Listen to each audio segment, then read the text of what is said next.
नमस्कार, आप देख रहे हैं जेके न्यूज। आज हम प्रभाग 19 में आए हैं और प्रभाग 19 में प्रत्याशी जो कि एडगर ब्रिगेंजा एडवोकेट है, हाईकोर्ट एडवोकेट है और वो यहाँ पर चुनाव लड़ रहे हैं वंचित बहुजन आघाड़ी से। तो हम उनसे जानना चाहेंगे कि सर, आप एडवोकेट हैं और एडवोकेट होने के बावजूद आपको चुनाव लड़ने की क्या जरूरत है? धन्यवाद मैडम। मैं हूँ advocate Edgar Kennedy Braganza. Vanchit Bahujan Aghadi से मैं इलेक्शन लड़ रहा हूँ वार्ड 19D में। मैं काफी वर्षों से पब्लिक सर्विस में हूँ क्योंकि एज एन एडवोकेट मेरा काफी कोर्ट में मैटर्स होता है, on the criminal side, family matter side में। तो उस हिसाब से मुझे जाना पड़ता है कोर्ट्स में। और जब भी मेरे पास लोग आते हैं तो वो मुझसे कहते हैं कि सर आप क्यों नहीं चुनाव में खुद खड़े हो जाते हैं। तो उन सबका जो एक विश्वास है मेरे पे, उसी को मद्देनजर रखते हुए मैंने ये ऑप्ट किया है कि मैं इलेक्शन के लिए खड़े रहूं। इतने पार्टियों के लोग चुनाव लड़ रहे हैं, इतने प्रत्याशी हैं, क्या ऐसा जरूरत पड़ गया जनता को कि उनको एडवोकेट चाहिए कि भाई एडवोकेट ही उनकी वहां का समस्या का समाधान कर सके? क्या पार्टी वाले लोग नहीं करते? देखिए मैडम, कैसा है कि मैं जितना भी मीरा भाईंदर के इलेक्शंस को फॉलो कर रहा हूँ, जितने भी हमारे जो नगर सेवक चुन के आए हैं या जो भी है उम्मीदवार, उनके ऊपर क्रिमिनल केसेस है। और ऐसे नहीं कि सादे क्रिमिनल केसेस है, मेजर क्रिमिनल केसेस है, बड़े बड़े क्रिमिनल केसेस है। और ऐसे लोग को जनता अगर चुन के लाती है तो मीरा भाईंदर शहर का कोई विकास नहीं होने वाला है, क्योंकि ये और ही पीछे चला जाएगा। क्योंकि अगर ऐसे लोग चुनकर आएंगे तो फिर डेवलपमेंट नहीं होगा। एडवोकेट को इसलिए आना जरूरी है। मैं ना सिर्फ एक एडवोकेट हूँ बट मैं ऑल्सो एक सॉलिसिटर हूँ इंग्लैंड एंड वेल्स से। मैंने वहां से भी पढ़ाई कर मैं आया हूँ इंडिया में वापस। एंड एक एडवोकेट को रूल्स, लॉ और गवर्नेंस के बारे में एक आइडिया होता है, उनको पता है, उनका एक विजन होता है कि हाउस में अगर कोई चीज गलत हो रही है तो वो चीज का वो आवाज उठा सकते हैं, उसका विरोध कर सकते हैं और वो चीज जनता के सामने ला सकते हैं। ना कि अगर एक फुल मेजोरिटी की पार्टी बन के आ जाती है तो फिर वो अपने हिसाब से अपना हाउस में क्या कर रहे हैं क्या नहीं है और इसको चेक करने के लिए कोई होगा नहीं। तो चेक होना जरूरी है, एक बैलेंस बना रहना जरूरी है और उसी रीजन से एक एडवोकेट का उस इस फील्ड में आना बहुत जरूरी है। तो that is one of the reasons why मैं खुद इस इलेक्शंस में आया हूँ। मीरा भाईंदर में इतनी भ्रष्टाचारी हो रही है, जो आप देख रहे होंगे, चाहे अवैध निर्माण हो या किसी भी प्रकार की भ्रष्टाचारी मीरा भाईंदर में चल रही है। बड़े बड़े नेताओं के बीच में बयानबाजी चल रही है, जो बयानबाजी बीजेपी और शिवसेना के बड़े नेताओं में चल रही है, उस विषय पर क्या कहना चाहिए? देखिए मैडम, मेरा तो सिंपल कहना है कि ये एक पर्सनल सर्कस ये लोग ने चलाया हुआ है। ठीक है, इसका इस इलेक्शन से कोई लेना देना नहीं है। इलेक्शन के पहले तक तो ये मुद्दा कभी आया नहीं था। इनका आपस का झगड़ा अब शुरू हुआ है, इलेक्शन आ रहे हैं तो इन्होंने झगड़ा शुरू करा हुआ है और ये सिर्फ पब्लिक को बेवकूफ बना रहे। मैं सीधा साफ कहना चाहता हूं आपके माध्यम से कि पब्लिक को, मीरा भाईंदर की जनता को बेवकूफ बना रहे। और बेवकूफ इसलिए बना रहे क्योंकि ये जितने भी बड़े लीडर्स हैं, ये जो कोई भी पार्टी हो जाए जो अभी मेजोरिटी में है, इनके वरिष्ठ नेता ये सबके सब बिल्डर्स है। तो इनका जो मकसद है वो जनता का सेवा करना नहीं है। अगर आप इंटरव्यूज इनके देखेंगे तो कोई भी इंटरव्यू निकाल के देख लो, ये लोग डेवलपमेंट की बात नहीं करते हैं। हम क्या काम करेंगे, आगे 5 साल का हमारा विजन क्या है, हम ये करेंगे या क्या करना चाहिए, हमारे से ये नहीं हुआ था तो इस 5 साल में हम ये करना चाहेंगे। इस विषय पर कोई भी नहीं बोल रहा है। ना जो पार्टी में है वो बोल रहा है, ना ऑपोजिशन बोल रहा है, कोई भी नहीं बोल रहा है। तो मेरा यही है कि ये जो भाषणबाजी चल रही है इसे बंद कर दीजिए और जो मुद्दे हैं उस मुद्दे पर आइए। और आज भी मैडम मुद्दा वही है, बेसिक एजुकेशन, सैनिटेशन, मेडिकेशन। इन 3 चीजों पर भी आज भी मीरा भाईंदर 12 लाख का एक शहर है, 12 लाख लोग यहाँ बसते हैं और आज भी इन बेसिक फैसिलिटीज का इंतजाम नहीं है। तो मेरा यही आपके माध्यम से कहना है कि जनता काफी इंटेलिजेंट है, जनता को बेवकूफ समझना बंद कर दीजिए। मैं ये जो लीडर्स जो लड़ रहे हैं, आए दिन प्रेस कॉन्फ्रेंस आ रहे हैं, ये बेकार की बात है। इन्हें बंद कर देना चाहिए। आपको क्या लगता है, मीरा भाईंदर में अभी तक कोई भी ऐसा कोई डेवलपमेंट या फिर कोई ऐसा एजुकेशन सेंटर अच्छा सा नहीं है?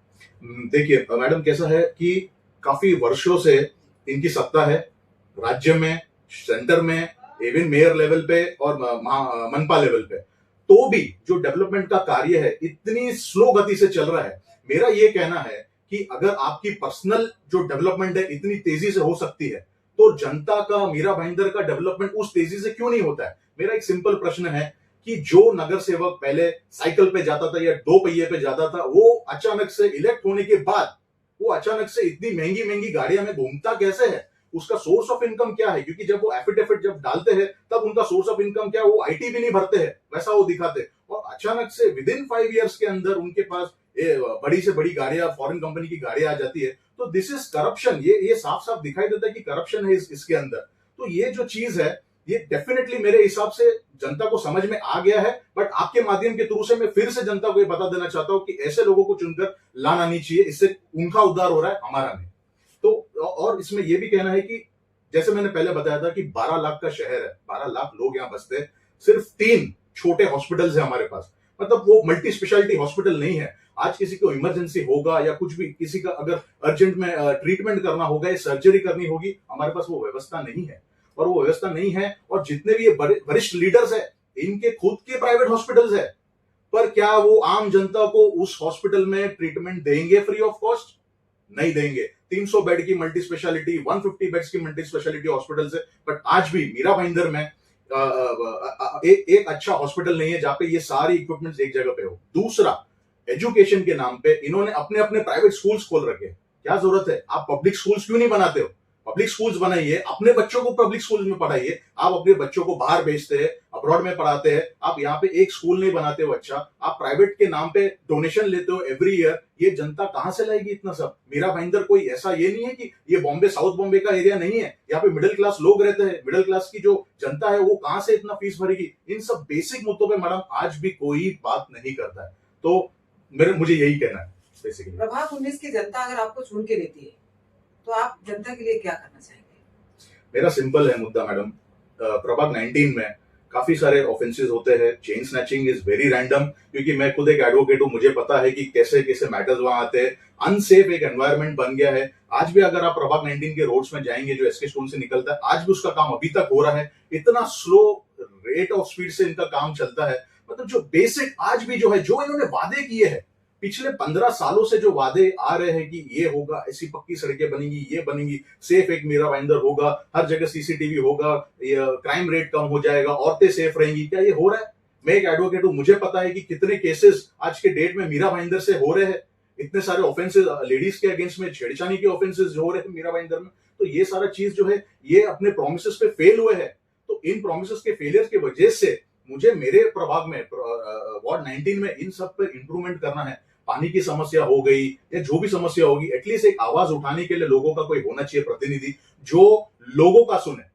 यहाँ आज ऐसा हो गया कि लोगों का सुनने वाला कोई है नहीं, बस जो पार्टी ने कहा है उसी को आंख बंद करके नगर सेवक भी फॉलो करते हैं। मैं उन नगर सेवकों में से नहीं बनना चाहता हूं, या नहीं, मैं नहीं हूं ऐसा इंसान जो किसी पार्टी के हेड के हुक्म पे चलेगा और काम करेगा। मेरा यह है कि मेरे पास अगर कोई इंसान कोई अपनी प्रॉब्लम लेके आता है, उसका कनेक्शन डायरेक्ट मेरे साथ होना चाहिए, ना कि पार्टी बीच में होनी चाहिए। तो मेरा यही कहना है। तो इसी रीजन से मैं प्रभाग 19 को के जनता को कहना चाहता हूँ कि please vote for a change.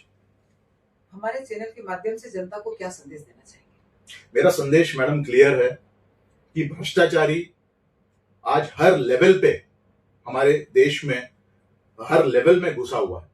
Even at the base level आप अगर देखेंगे तो जिस हिसाब से लोगों का मैनिफेस्टो बन रहा है, 30-30 पन्नों का मैनिफेस्टो बनता है, इतना खर्चा लोग करते हैं प्रचार करने में। ये जो नगर सेवक है या उम्मीदवार है या जो एक्स कॉर्पोरेटर्स है, इनको जनता ने कितनी बार देखा है, कितनी बार ये आए हैं? मैं आपको बताता हूं। ये आएंगे, आपके कोई फेस्टिवल हो, गणपति हो गया हो, नवरात्रि हो गया हो, ईद हो गया हो, इन फेस्टिवल्स में दिखेंगे। इसके अलावा ये अपने अपने घरों में सेफली बैठ के अपना काम कर रहे हैं, नोट छाप रहे हैं।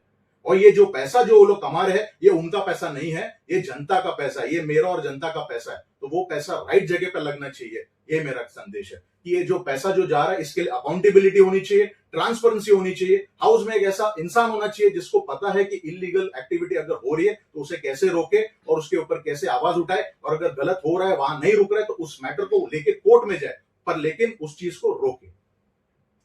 हमने प्रभाग 19 के प्रत्याशी एडगर ब्रिगेंजा से आज बात की। उन्होंने अपने दिल की भड़ास निकाली। वो इसलिए निकाली क्योंकि उन्होंने देखा है कि मेरा भाईंदर में क्या हो रहा है। मेरा भाईंदर में जो हो रहा है जनता को वही बताया है, और जनता को आगे क्या डिसीजन लेना है ये भी उन्होंने बताया। आने वाले टाइम में 15 तारीख को क्या उनको डिसीजन लेना है, शहर उनके हाथ में है। कहाँ वोट देना है, किस टाइप के प्रत्याशी को चुनना है, पढ़ा लिखा हो या बिना पढ़ा लिखा हो, या आपके क्षेत्र में कौन काम कर सकता है। तो इस प्रकार से उन्होंने संदेश दिया है। धन्यवाद। आप देखते रहिए जेके न्यूज, संपादक सीमा गुप्ता के साथ।